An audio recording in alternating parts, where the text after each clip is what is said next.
नमस्कार मित्रांनो, दोन महत्त्वपूर्ण योजनेबद्दल आपण आज अपडेट घेणार आहोत.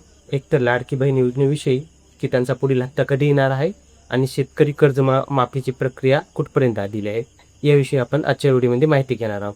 तर चला मग व्हिडिओला सुरुवात करू का.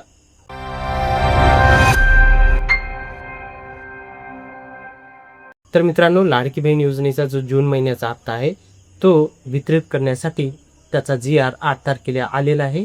त्यामध्ये जवळपास 309,54,00,000 रुपये शासनाच्या माध्यमातून वितरित करण्यासाठी मान्यता दिलेली आहे.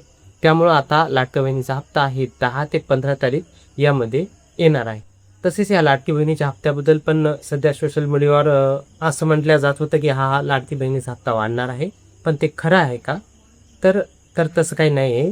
केंद्र शासनाच्या आर्थिक सल्लागार समितीकडून या योजनेची तारीख करण्यात आलेली आहे की या योजनेमुळं जे काही लाडकी बहीण योजना आहे किंवा मग दुसऱ्या राज्यामध्ये याच प्रकारच्या जे काही योजना चालवल्या जात आहे ज्यामुळं महिलांना डायरेक्ट फायदा होत आहे, अशा जे काही योजना आहेत यामुळं महिलांची आर्थिक स्थिती सुधारत आहे.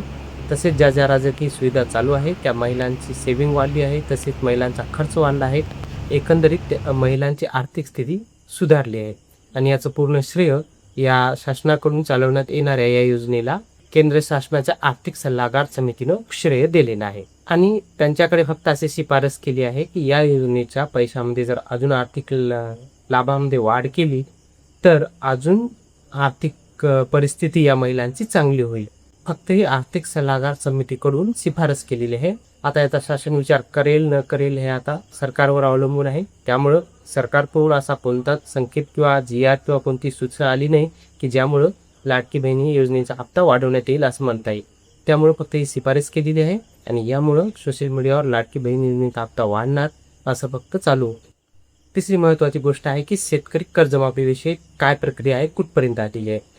तर मित्रांनो, त्याच्या बँकेकडून याद्या वेबसाईटवर अपलोड करण्याचे काम चालू होते.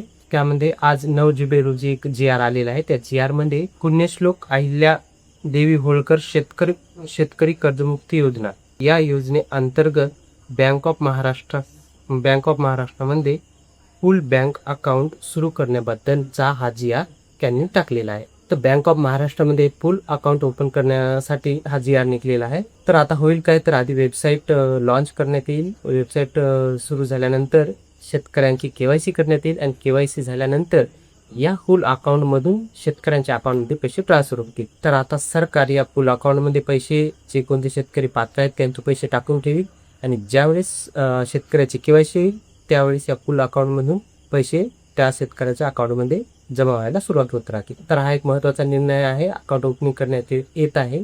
थोड्या का होईना पण एक पाऊल पुढे आता सरकार या योजनेविषयी जात आहे. तसेच या योजनेची KYC चालू झाल्यानंतर, वेबसाईट चालू झाल्यानंतर तुम्हाला या चॅनलवर सांगण्यात येईलच.